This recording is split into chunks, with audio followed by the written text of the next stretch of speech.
पिछले 24 घंटे से पूरे देश में हिमाचल प्रदेश की चर्चा हो रही कि यहां पर क्या होगा बॉस। राज्यसभा के चुनाव में कांग्रेस हार तो गई, उसके बाद से कांग्रेस की सरकार पर संकट आ गया।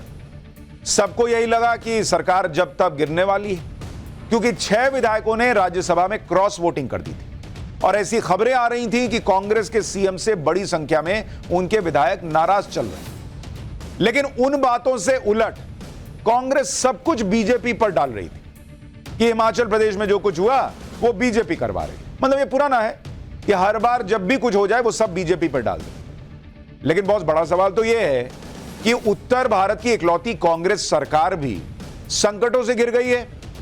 सरकार बने 1.5 साल भी नहीं हुए और विधायक बागी हो गए। ऐसे कैसे विधायक बॉस? राज्यसभा की एक सीट जिस पर जीत तय थी वो भी आप हार कैसे गए? कांग्रेस के बनाए मुख्यमंत्री पर ही उनके लोगों का विश्वास क्यों नहीं है? भाई कहना आसान है कि बीजेपी कर रही है, लेकिन बीजेपी कर रही है तो मुख्यमंत्री बदलने की बात, मुख्यमंत्री बदल जाएंगे तो बागी विधायक वापस आ जाएंगे, ये बातें क्यों हो रही हैं? मुख्यमंत्री से लोग खुश नहीं है, ये क्यों कहा जा रहा है? आप ये भी याद रखिए कि हिमाचल वो राज्य है जिसकी राजनीति सीधे गांधी परिवार डील कर रहा था। प्रियंका वाड्रा एक तरह से हिमाचल को मैनेज कर रही थी और गांधी परिवार के आशीर्वाद से ही वहां सुखविंदर सिंह सुक्खू को सीएम बनाया गया था, जबकि सुक्खू का दूर दूर तक कहीं नाम नहीं था रेस में। गांधी परिवार एक तरह से नरेंद्र मोदी को कॉपी करने का प्रयास कर रहा था कि किसी को भी सीएम बना देंगे, हो जाएगा। भाई सुनने में लगता है कि नरेंद्र मोदी ने किसी को भी सीएम बना दिया, लेकिन उसके पीछे पूरा गणित कैलकुलेशन होता है। इनको लगा हम भी ऐसा कर देंगे, आराम से सरकार चलती रहेगी, नाम भी होगा कि बात देखिए किसको उठा के बना दिया इन्होंने। लेकिन 1.5 साल के अंदर ही हिमाचल में बड़ा बवाल हो गया। हिमाचल प्रदेश में राज्यसभा चुनाव की वोटिंग के बाद जो कुछ हुआ उसे कंट्रोल में करने के लिए कांग्रेस ने 2 प्लान बनाए। पहला प्लान, राज्यसभा की हार से जो भयंकर फजीहत हुई है उसका डैमेज कंट्रोल करो और सब कुछ बीजेपी पर डाल दो कि बीजेपी की वजह से हो रहा है, ताकि यह मैसेज ना जाए कि भाई इनसे राज्यसभा की सीट नहीं निकल पा रही, ये लोकसभा का चुनाव क्या निकालेंगे। दूसरा प्लान कि हिमाचल में सरकार कैसे बचाई जाए, उसके लिए कांग्रेस अब सिर के बल खड़ी हो गई। सुनिए एक बार कांग्रेस क्या कह रही है, फिर आपको बताता हूं कि सिर के बल खड़े होने के लिए इन्होंने क्या क्या कर दिया और अब लोकतंत्र की हत्या हुई है या नहीं हुई है, जरा यह सवाल भी पूछूंगा। मैं ये भी दावा कह सकता हूं कि भारतीय जनता पार्टी तड़प क्यों रही है। अभी हमारा बजट पास होना, उसमें वोटिंग करवाइए और जो उनके साथ गए वो भी कुछ हमारे संपर्क में है। हम गारंटियां लागू करने में लगे हुए थे, पर आप जानते हैं मोदी सरकार की एक ही गारंटी है, मोदी की एक ही गारंटी है, सभी कांग्रेस सरकारों को हिलाओ, सभी कांग्रेस सरकारों को गिराओ। इसको हम होने नहीं देंगे। हमें पूरा विश्वास है कि हमारे जो 3 वरिष्ठ साथी और हमारे प्रभारी सभी की बात सुनकर एक रिपोर्ट पेश करेंगे जल्द से जल्द कांग्रेस अध्यक्ष को। फिलहाल तो कांग्रेस ने जैसे तैसे बड़ी मुसीबत को टाल दिया, क्योंकि विधानसभा में बजट पास हो गया।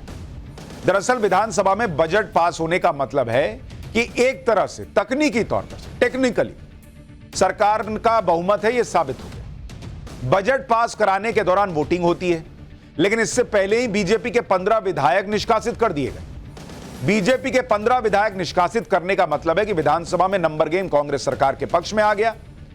कांग्रेस के जिन 6 विधायकों ने राज्यसभा चुनाव में क्रॉस वोटिंग की, उन पर कार्रवाई करके फिलहाल के लिए सख्त मैसेज दे दिया गया।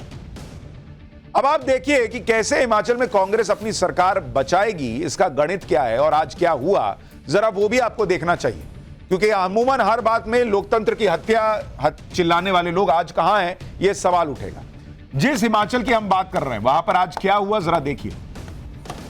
हिमाचल के अंदर कुल सीट है 68 विधानसभा के अंदर।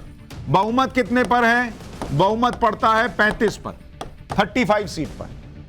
कांग्रेस के 40 विधायक थे, बीजेपी के 25 थे, 25, और निर्दलीय यानी इंडिपेंडेंट आप उनको कह लीजिए, वो थे 3। अब आज क्योंकि बजट तो वैसे पास हो नहीं पाता, फिर क्या करते? तो बीजेपी के 15 विधायक इस 25 में से 15 निष्कासित हो गए। कि भाई ये हंगामा कर रहे हैं, सीधा निष्कासित ही कर दिए। तो ये जो कुल सीट थी इसमें से 15 घटा दीजिए तो इज इक्वल टू 53 हो गया, क्योंकि ये 15 तो निष्कासित हो गए, तो कुल संख्या ही घट गई। तो अब बहुमत के लिए जो आंकड़ा था वो घटकर कितना हो गया, वो घटकर हो गया 27। कांग्रेस के पास इसमें से -6 कर दीजिए बागी वाले, तो भी बचे हुए थे 34। तो अपने 34 से सरकार बचाने के लिए, क्योंकि पहले तो 35 पार करना पड़ता, तो वो तो होता नहीं, तो यहां 27 का आंकड़ा जो है उसको नीचे खींच लिया गया, मतलब बहुमत का आंकड़ा ही नीचे खींच लिए बीजेपी के 15 विधायक निष्कासित करके। अब मुझे लोग बताएं कि यह लोकतंत्र की हत्या में काउंट होना चाहिए या नहीं होना चाहिए, कि सरकार बचाने के लिए यह जो काम हुआ निष्कासन वाला, बीजेपी यही तो कह रही है कि बॉस ये तो गड़बड़ करके इन्होंने सरकार बचाई। हालांकि आरोप गड़बड़ के दोनों पे लग रहा है, और अभी तो ऐसा लग रहा है कि इन्होंने हिमाचल में सरकार फिलहाल के लिए बचा ली है, लेकिन आगे कुछ भी हो सकता है, क्योंकि बात सरकार बचा लेने की नहीं है, बात सरकार से नाराजगी की है। वैसे तो हिमाचल प्रदेश में जो भी हो रहा है उसके लिए कांग्रेस ये नैरेटिव सेट करने में लगी है कि सब कुछ बीजेपी करा रही है। कल तक सुखविंदर सिंह सुक्खू ने यह भी आरोप लगाया था कि हरियाणा पुलिस उनके विधायकों को जबरदस्ती हरियाणा लेकर चली गई, लेकिन अब सच सामने आ रहा है। सूत्र बता रहे हैं कि सिर्फ कांग्रेस के 6 विधायक अपनी सरकार के खिलाफ बागी नहीं हुए। ऐसा दावा है कि राज्य में कांग्रेस के आधे विधायक सुक्खू की सरकार से नाराज चल रहे हैं। सूत्रों के मुताबिक हिमाचल में क्रॉस वोटिंग करने वाले राजेंद्र राणा ने कांग्रेस नेतृत्व को फोन करके यह तक कह दिया कि कांग्रेस को सीएम बदलना चाहिए। इस तरह की नाराजगी की भनक खुद कांग्रेस को भी थी, और शायद इसलिए सोनिया गांधी यहां से चुनाव नहीं लड़ी। सोनिया गांधी चाहती तो हिमाचल से चुनाव लड़ लेती, राज्यसभा में चली जाती, लेकिन वो कहां से लड़ी, राजस्थान से। खुद सुखविंदर सुक्खू ने कल वोटिंग से पहले कह दिया था कि अगर विधायक बिके नहीं तो हम जीतेंगे, यानी उन्हें खुद अपने ही विधायकों पर भरोसा नहीं था। और जब आप वोटिंग के पहले कह रहे हो कि विधायक बिके नहीं, मतलब आप विधायकों को बता रहे हो कि तुम बिक भी सकते हो, तो क्या ही मैसेज जा रहा है। यह भरोसा इसलिए नहीं था क्योंकि वो भी ये जानते थे कि उनके खिलाफ अंदर ही अंदर विधायकों में नाराजगी है, लेकिन सारा ठीकरा बीजेपी पर फोड़ दिया गया कि बीजेपी खेल कर रही है। बॉस, बीजेपी पे ठीकरा फोड़ना बहुत आसान है, फोड़ दीजिए, पॉलिटिक्स है, कर दीजिए, लेकिन सवाल यह कि क्या इससे आपकी सेहत सुधर जाएगी, आपकी पार्टी की सेहत सुधर जाएगी। यह वैसे ही है कि आप जब गाड़ी लेकर निकलते हैं गाड़ी ठोक देते हैं, और हर बार आप सड़क को जिम्मेदार बताते हैं कि अरे यहां गड्ढा था, मैं क्या करता, मैंने बचाने के चक्कर में ठोक दिया, अरे ये सड़क जो है ना वो स्लिपरी थी इसलिए ठोक दिया। सड़क को जितना मन है गाली दे दीजिए, लेकिन मन में अंदर ही अंदर आप जानते हैं कि आपसे गाड़ी नहीं चल रही है, आपसे स्टीयरिंग नहीं संभल रहा है, आपके अंदर प्रॉब्लम है। सड़क को गाली दीजिए, सड़क का क्या, सड़क तो वहीं की वहीं है। बीजेपी को गाली दीजिए, बीजेपी को क्या है, वो तो अभी फिर लोकसभा चुनाव जीत जाएगी दावा कर रही है। जबकि आप हिमाचल का हाल देखिए, कांग्रेस सरकार में अंदर ही अंदर जो गुस्सा उबल रहा था वो आज खुलकर बाहर आ गया। आज पूर्व मुख्यमंत्री वीरभद्र सिंह के बेटे और हिमाचल सरकार में मंत्री विक्रमादित्य ने सीएम के खिलाफ मोर्चा खोल दिया। भाई, क्या इनको भी बीजेपी ने खरीद लिया क्या? विक्रमादित्य ने मंत्री पद से इस्तीफा देते हुए आरोप लगाया कि सरकार में विधायकों की सुनी ही नहीं जा रही, वो असंतुष्ट हैं, इसी वजह से बगावत हुई। विक्रमादित्य ने आज भावुक होते हुए अपना इस्तीफा सौंपा। सुनिए एक बार वो क्या कह रहे हैं। आज मैंने ये निर्णय लिया है that I am resigning from the council of ministers. मैं इस सरकार से एक मंत्री के रूप में इस्तीफा दे रहा हूं जो मैंने निर्णय लिया है। अगर हमारी आवाज़ को या हमारे जो है अस्तित्व को कोई दबाने का या कोई मिटाने की कोशिश करेगा, उस चीज़ को मैं टॉलरेट करने वाला नहीं हूं। ये बात मैं बिल्कुल स्पष्ट शब्दों से कह देना चाहता हूं। जो पिछले ये घटनाक्रम प्रदेश के अंदर पिछले 2 दिन के अंदर हुआ है, इसकी वास्तविक परिस्थिति मैंने हाईकमांड से बात करी है, श्रीमती प्रियंका गांधी वाड्रा जी से बात करी है। विक्रमादित्य का इस्तीफा जो सुबह था वो अलग चीज है, लेकिन उनसे मेरी बात हुई है और उनके इस्तीफा को नामंजूर कर दिया। जो थोड़ा बहुत सुधार करने की जो तो करेंगे। देखिए, हिमाचल में अभी के हालात ये बता रहे हैं कि वहां कांग्रेस 2 धड़ों में बढ़ती दिख रही है, जिसमें एक धड़ा तो पूर्व सीएम वीरभद्र सिंह के समर्थकों का है, जिसका वीरभद्र सिंह की पत्नी प्रतिभा सिंह और उनके बेटे विक्रमादित्य नेतृत्व कर रहे हैं, और दूसरा धड़ा उन विधायकों का है जो इस गुट में नहीं है। पिछले कुछ सालों में कांग्रेस की यही कहानी रही है कि जहां भी इन्होंने सरकार बनाई आपस में इतनी लड़ाई कर ली, या तो सरकार गिर गई या फिर इस लड़ाई की वजह से सरकार से आउट हो गई। जैसे आप याद कीजिए, मैं आपको बताता हूं, कांग्रेस की लड़ाई का नतीजा देखिए।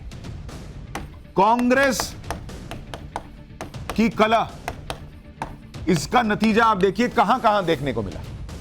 पंजाब के अंदर देखिए, पंजाब में कैप्टन वर्सेस सिद्धू हुआ था, आपको याद होगा, कैप्टन वर्सेस सिद्धू। और यहां पर क्या हुआ, यहां पर कांग्रेस चुनाव हार गई, आम आदमी पार्टी की सरकार बन गई। राजस्थान देखिए, राजस्थान में क्या हुआ, गहलोत वर्सेस पायलट हुआ, वहां क्या नतीजा हुआ, चुनाव हार गए। छत्तीसगढ़ में बघेल वर्सेस टीएस सिंहदेव, इनके बीच लड़ाई चली, छत्तीसगढ़ हार गए।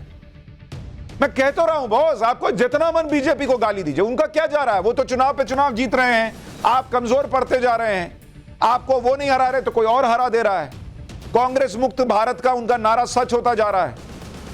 बीमारी नहीं माननी है, मत मानिए। दवाई बेचने वाले का क्या जा रहा है, उसकी तो बिक्री हो रही है। हिमाचल में भी यही हो रहा है। राज्यसभा चुनाव ने हिमाचल में कांग्रेस की राजनीति की पोल खोल दी। राज्यसभा चुनाव तो सीधे सीधे राज्य सरकारों पर विश्वास और सियासी मैनेजमेंट का खेल होता है। इसी से पता चल जाता है कि कौन सी सरकार और कौन से सीएम कितने पानी में। बीजेपी और कांग्रेस का अंतर भी आप देख लीजिए। यूपी में जहां बीजेपी की पूर्ण बहुमत की सरकार है, वहां बीजेपी ने राज्यसभा की वो सीट भी निकाल ली जो नंबर गेम के हिसाब से विपक्ष के खाते में जाती। भाई उनके इतने सारे विधायक हैं, उन्होंने तो सबको मैनेज कर लिया।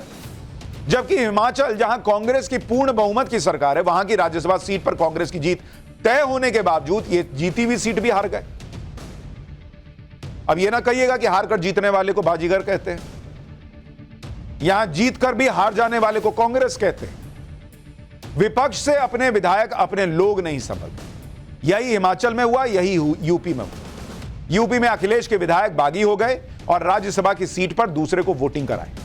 जो सीट समाजवादी पार्टी जीत सकती थी, वो सीट भी समाजवादी पार्टी हार गई। राज्यसभा चुनाव की तीसरी सीट पर हार के बाद अखिलेश यादव ने टाइम्स नाउ नवभारत के नवनिर्माण मंच पर से आज क्या कहा, जरा एक बार सुनिए। बीजेपी को अगर ये लगता था कि हम बहुत ताकतवर हैं, हम अपने काम पर भरोसा करते हैं, हम कुछ उद्घाटनों पर भरोसा करते हैं, तो उन्हें दूसरी पार्टी को तोड़ने की क्या जरूरत है, दूसरे दल के लोगों को लालच देने की क्या जरूरत है। आप उनका रिकॉर्ड निकलवा रहे हो कि इनके किस थाने में एफआईआर है। अरे भाई एफआईआर थी तो आपने पहले क्यों नहीं याद रखी। आपको केवल वोट चाहिए इसलिए एफआईआर याद आ रही है। और फिर दिल्ली से लेके लखनऊ तक, दिल्ली से लेके लखनऊ, लखनऊ से लेके दिल्ली, अरे आपने तो इतना काम किया है, अमृत काल चल रहा है आपका, आप विश्व गुरु बन गए हो, आपने तो न जाने कितना इंफ्रास्ट्रक्चर काम किया है, फिर आपको जरूरत क्यों पड़ रही है विधायकों की। और फिर आपका अपना नहीं, दूसरों का उधार के लेकर ले रहे हो आप। विपक्ष के लिए यह एक जगह की कहानी नहीं है कि कोई बागी हो गया है, कोई इस्तीफा दे रहा है, कोई पार्टी छोड़ रहा है। खास तौर पर कांग्रेस में तो इतनी हताशा और इतनी निराशा दिख रही है कि कोई भी राज्य उठा लीजिए, वहां पर कांग्रेस में भगदड़ मची हुई।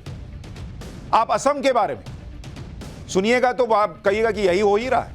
असम में कांग्रेस के एक और नेता ने पार्टी को अलविदा कह दिया। इस बार तो असम प्रदेश कांग्रेस कमेटी के कार्यकारी अध्यक्ष ही ने छोड़ दिया। भाई राणा गोस्वामी ये कार्यकारी अध्यक्ष थे, इन्होंने इस्तीफा दे दिया। राणा गोस्वामी ने पार्टी की सदस्यता से भी इस्तीफा दे दिया।